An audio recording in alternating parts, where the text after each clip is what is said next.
Comenzamos con la definición. ¿Qué es el cáncer gástrico? Este es un tipo de crecimiento tisular, es maligno y está producido por la proliferación contigua de células anormales, que estas tienen la capacidad de invadir y de destruir otros tejidos y órganos, sobre todo los que están cercanos al órgano afectado. En este caso, pues es el estómago. Entonces va a afectar a los órganos afectados cercanos, que vendría siendo el esófago y el intestino delgado. Sin embargo, esto no lo limita. También puede afectar a otros órganos cercanos, como es el diafragma, el hígado, etcétera, en etapas avanzadas. En cuanto a su epidemiología, pues tenemos que es la segunda causa de muerte a nivel mundial. Ha cobrado la vida de 600,000 personas al año y pues lamentablemente es diagnosticado tardíamente. Regularmente el 80.2% de los pacientes que presentan esta neoplasia son diagnosticados hasta una etapa 3 y 4. Entonces esto es más difícil que puedan con el tratamiento llegar a una recuperación adecuada y disminuye la sobrevida, que viene siendo que el 13.8% de estos pacientes solo tienen 2 años de vida. En cuanto a su epidemiología, los tumores más comunes en esta patología son los adenocarcinomas. E histológicamente se clasifican en intestinal y difuso. Esto más adelante se irá explicando. Además, hay otro tipo de clasificación, que sería el sitio anatómico de origen. Se pueden clasificar en proximales si están cerca del cardias o gastroesofágica, y se consideran distales cuando están en cualquier otra parte del estómago. Además, en etapas avanzadas tenemos presencia de síntomas como dispepsia y datos clínicos de alarma como pérdida de peso, masa abdominal palpable, disfagia, hemorragia del tubo digestivo alto, anemia y vómito persistente. Y la sobrevida global disminuye sin tratamiento. Un paciente que tenga cáncer gástrico que no esté llevando un tratamiento tiene una sobrevida de 3 a 4 meses. Cuando empieza quimioterapias aumenta a 8 y hasta 11 meses. Sin embargo, cuando se detecta una etapa temprana y empieza tratamiento multimodal, la sobrevida aumenta hasta 5 años, lo cual es bastante. ¿Cuáles son sus causas? Vamos a tener factores genéticos, significa que la patología puede ser hereditaria, factores ambientales, como la dieta, la alimentación, los hábitos, como fumar, conservación de los alimentos que el paciente consume, incluso la preparación de estos alimentos que consume. Se ha visto una relación con los alimentos ahumados y como por ejemplo el salmón, por ejemplo la carne asada. Esto aumenta el riesgo el doble de padecer este tipo de cáncer. También la exposición de carcinógenos y la presencia de la bacteria de Helicobacter pylori. En cuanto a esto, pues puede ser porque la bacteria Helicobacter pylori crea un pH bajo en el estómago, una hipoacidez, lo cual produce que haya una sobreproducción o más bien un crecimiento acelerado de otro tipo de bacterias, lo cual produce una infección. Además, esto aumenta que los nitritos y los nitratos de los alimentos ahumados se conviertan en nitrosaminas y estos aumenten la sensibilidad que tiene nuestro organismo a ser afectado por los carcinógenos mencionados. Además, pues el paciente más susceptible a este tipo de patología sería un paciente masculino de 55 años de edad y sobre todo que tenga padecimiento constante o infecciones constantes gastrointestinales por el Helicobacter pylori. Claro que consuma muchos alimentos los ya mencionados y que tenga los factores hereditarios. Además, bueno, en otros países se considera adecuado el tratar el Helicobacter pylori, pero no se ha visto ninguna relación en cuanto a que sirva como prevención eliminar esta bacteria. Sin embargo, una vez que el paciente ya presenta el cáncer, es recomendable tratar a esta bacteria para que no se produzcan otras patologías o incluso que empeore este cáncer. Además, vamos a tener que antes del cáncer se pueden presentar lesiones precancerosas. Nos vendrían siendo metaplasia intestinal, gastritis atrófica de origen inmunológico, anemia perniciosa, pólipos adenomatosos y úlceras gástricas. Y se ha visto una relación importante con síndromes carcinomatosos hereditarios, que vendrían siendo el cáncer colorectal, hereditario sin pólipos, el síndrome de Peutz-Jeghers y el cáncer gástrico difuso familiar. Abajo voy mostrando imágenes acerca de algunas de estas patologías. De su izquierda a derecha podemos ver pólipos en la mucosa gástrica, también podemos ver una úlcera gástrica y por último a su derecha el síndrome de Peutz-Jeghers. En cuanto a la anatomía patológica, el adenocarcinoma gástrico se va a dividir en dos tipos en base a su morfología. El tipo intestinal, el cual va a ser bien diferenciado y va a formar masas voluminosas, y el tipo difuso, el cual va a estar caracterizado por una pérdida del patrón glandular. Este va a tener un comportamiento más infiltrante y va a estar típicamente compuesto por células en anillo de sello. Este tipo de cánceres afectan principalmente el antro y la curvatura menor del estómago y con menor frecuencia la curvatura mayor del estómago. A la derecha podemos observar una imagen macroscópica del adenocarcinoma gástrico de tipo intestinal, que está formado por una masa voluminosa de bordes elevados y una ulceración central. Y a la izquierda podemos observar la imagen histológica, la cual pues mantiene su patrón glandular formado por células cilíndricas. Aquí podemos observar el tipo difuso, el cual, como les había mencionado, está formado por células en anillo de sello. Estas van a contener vacuolas citoplasmáticas de mucina que van a estar desplazadas hacia la periferia y esto le va a conferir al núcleo un aspecto semilunar. Se considera que este tipo es más difícil de diagnosticar o de observar debido a que no forma masas, pero hay un fenómeno que es muy importante, que es la reacción desmoplásica. Esto es básicamente una producción excesiva de tejido conectivo rico en colágeno y esto va a ocasionar que la pared gástrica se vuelva más rígida, lo cual va a ser una clave para el diagnóstico. En cuanto al cuadro clínico, es importante conocer que no hay un cuadro clínico característico de las etapas tempranas de esta enfermedad y es por esto que son descubiertas o diagnosticadas en estadios más avanzados cuando ya empiezan las manifestaciones. Se considera que debe de haber una sospecha frente a cualquier síntoma gástrico persistente de más de 4 a 6 semanas y sobre todo en pacientes mayores a 45 años.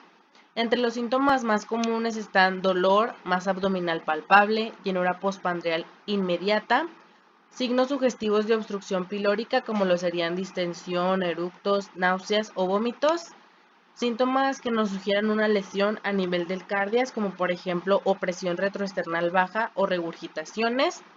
Disfagia y pérdida de peso son síntomas altamente predictivos para cáncer gástrico, sobre todo en pacientes mayores a 55 años. Una historia de dispepsia prolongada con hiporexia, eructos y regurgitaciones, así como anemia ocasionada por una hemorragia del tubo digestivo, la cual se vería manifestada por la presencia de hematémesis o de melena. Algo que hay que recordar es que el número de síntomas de alarma está correlacionado con el estadio del tumor. Esto quiere decir que a mayor número de síntomas de alarma presente el paciente, significa que se encuentra en un estadio más avanzado de la enfermedad.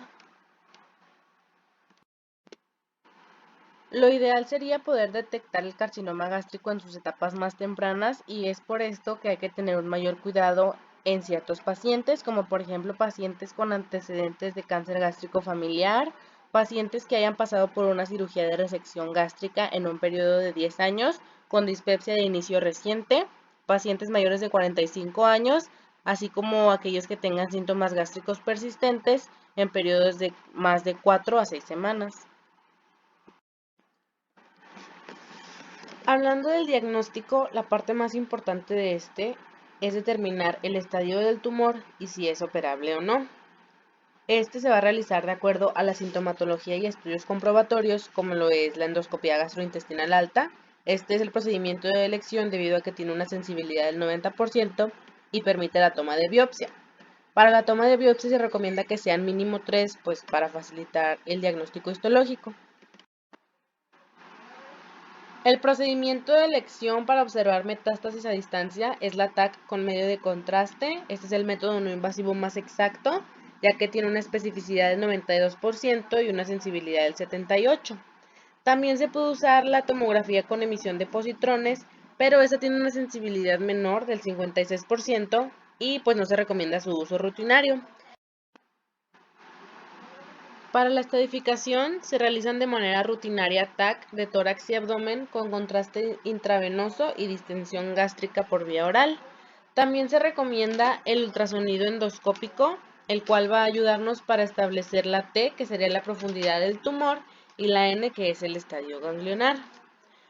Se ha demostrado también que la laparoscopía nos sirve para poder observar la presencia de invasión a la serosa, si es que la hay, y si llega a haber una afección en peritoneo que el TAC no pudo detectar, pero hay una limitación en estas que solamente se realizan en pacientes con un adenocarcinoma probablemente resecable. Esta laparoscopía tiene un 100% de especificidad y un 88% de sensibilidad para establecer la resecabilidad. Ahora, ¿en qué pacientes vamos a poder realizar la endoscopía o en qué pacientes se recomienda? Aquellos pacientes que tengan datos de dispepsia no complicada, que lleven un tratamiento sin mejoría a los 6 meses o que después del tratamiento presenten una recurrencia. También aquellos pacientes con o sin dispepsia y que tengan cualquier signo de alarma como disfagia, pérdida de peso, vómito, sangrado del tubo digestivo, etc. Independientemente de la edad, se les va a realizar una endoscopía. Y por último, pacientes mayores de 55 años que tengan una dispepsia no complicada. En cuanto al tratamiento, se divide en quirúrgico, también se puede dar radioterapia y quimioterapia. Sin embargo, lo mejor es dar un tratamiento multimodal en el cual se incluyan 2 o más de estos tratamientos. Ahorita voy a explicar un poco mejor aquello. Es un tratamiento multidisciplinario y aplicado a la estadificación. Además, no se puede decir que uno de estos tratamientos es mejor que el otro, sino que funcionan mejor en conjunto. Sí, las lesiones son pequeñas y solamente están ubicadas en la mucosa de la pared gástrica. Se puede incluso recomendar una resección endoscópica, en la cual se va a levantar la mucosa y se va a seccionar resecar esa sección que tiene el tumor. Sin embargo, esto suele ser nada más con tumores muy pequeños y que no tengan metástasis. Bueno, esta es la estadificación que les estaba mencionando. Se divide en escalas. Bueno, en la primera parte tenemos las TES, que significa los tumores primarios. En realidad, identifica en qué sección o en qué capa de estomacal está el tumor. Si está en la lámina propia, si está en la muscular propia, si está en la subserosa, etc. Entonces, hay toda una clasificación que nos dice, se clasifica pues en dónde está. Además, la N serían los ganglios linfáticos afectados o en los que existe metástasis de este padecimiento. En la M podemos decir la metástasis a distancia, nada más se dice si se puede diferenciar si hay metástasis o no, si hay y si no hay. Y el grado histológico, que es la G, que sería el último subtipo. Esto solamente habla de cómo es histológicamente el tumor, si está bien diferenciado o no, y todas sus variaciones. Y todo esto lo podemos agrupar por etapas. A esto se refiere la etapa del cáncer. Si no, o sea, se dice etapa 1 si cumple con estos criterios. Entonces, por ejemplo, en la etapa 1A se dice que el tumor invade la lámina propia y la submucosa. Sin embargo, no hay metástasis linfáticas regionales y no hay metástasis a distancia. En cambio, por ejemplo, en la etapa 4, en la primera subdivisión, podemos ver que el tumor invade estructuras adyacentes como vaso, colon, hígado, diafragma. Además que puede haber muchos ganglios afectados, de 1 a 6 o incluso más de 15. Además que tenemos que no existe metástasis a distancia, sin embargo, en las etapas más avanzadas de la etapa 4 sí hay, lo cual es lo más peligroso. Y por último, en esta clasificación tenemos el estado funcional, también llamado ECOG. Este se divide de 0 a 5. En esta clasificación podemos medir la calidad de vida del paciente. En la 0 podemos decir que el paciente se encuentra totalmente asintomático y es capaz de realizar cualquier trabajo y está básicamente sano. Sin embargo, conforme va aumentando la clasificación, podemos ver que cada vez es más limitante esta patología, ya dado que, por ejemplo, en la etapa 4 o en el COG 4 se dice que el paciente pues, está totalmente encamado y pues totalmente limita su vida. Además, una vez que ya identificamos el adenocarcinoma gástrico, debemos decidir qué sigue, qué debemos investigar, cuál es el tratamiento adecuado. Entonces, una vez identificado, vamos a pedir más estudios. Un ataque de tórax y abdomen, una química sanguínea, etc. Una vez que ya determinamos si hace metástasis, decidimos. Si sí hay tratamiento paliativo, esto es quimioterapia. Si no, entonces vamos a hacer una prueba más, que es una laparoscopía. Decidimos si el tumor es resecable. Si lo es, pues automáticamente cirugía. Y si no, pues quimioterapia. Luego vamos a tener la presentación clínica. Aquí es cuando también ponemos en práctica las escalas anteriores. Podemos definir si este tumor necesita una cirugía endoscópica, una abierta, una quimioterapia o un tratamiento paliativo, como se muestra en este esquema. Luego viene la enfermedad resecable. Aquí es cuando lo que les dije acerca de la cirugía casi siempre viene acompañada de una quimioterapia. Esta va a ser adyuvante o neoadyuvante en cuanto que va a limitar los factores de riesgo de una recaída. En el esquema se muestra que después de esta enfermedad resecable podemos decidir si va a ser una cirugía. En dado caso, de todos modos se va a aplicar una quimioterapia neoadyuvante. Una vez localizado el tumor, ya sea en la zona proximal o distal, y una vez identificada la operación y que se haya hecho esta operación, por ejemplo, una gastrectomía subtotal, aún así se va a añadir una quimioterapia adyuvante después de haber recibido esta cirugía, para disminuir todos los factores de riesgo de la recaída.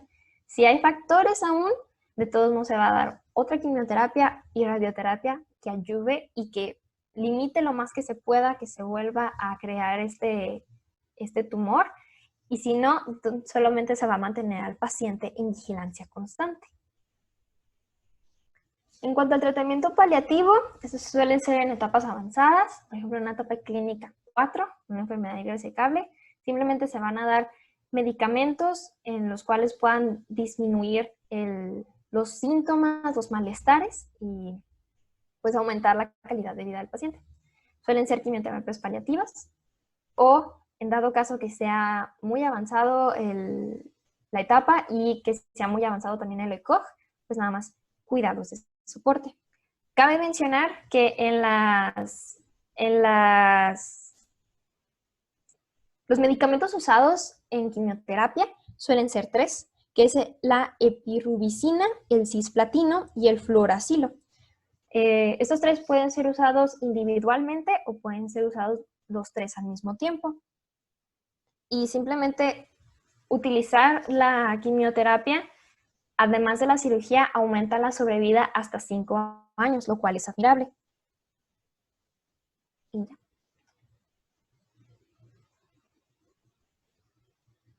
¿Qué tal?